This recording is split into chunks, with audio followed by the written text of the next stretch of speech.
शब बारात आने वाली है। इस मुबारक रात में अल्लाह तबारक व तआला की बारगाह में हम सबके नामा अमाल पेश किए जाएंगे। इसीलिए आज तक मेरी तरफ से जाने अनजाने में कोई गलती या गीबत हुई हो, या मेरी किसी बात से आपका दिल दुखा हो या दिल आजारी हुई हो, तो अल्लाह की रजा के लिए शब बारात से पहले मुझे माफ फरमा। क्या आपको पता है जन्नत में सबसे बड़ी नेमत क्या है? वह है अल्लाह ताला का दीदार। जन्नत में जब अल्लाह ताला अपना दीदार करवाएंगे तो रिवायात में आता है 8 लाख साल तक बंदा अल्लाह का दीदार करेगा। 8 लाख साल अल्लाह को देखता रहेगा।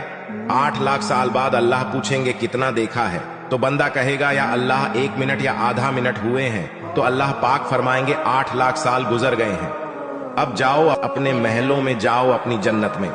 तो फिर बंदा कहेगा या अल्लाह हमें पता नहीं था आप इतने खूबसूरत हो, हमने ना बड़ी गफलत के सजदे किए, आज आपको देखकर एक सजदा करना चाहते हैं, आप इजाजत दे दें। तो अल्लाह पाक फरमाएंगे सजदे सिर्फ दुनिया में थे, आज के बाद बस कुल्लू वश रब्बू, खाओ पियो मौज करो, आज के बाद कोई सजदा नहीं।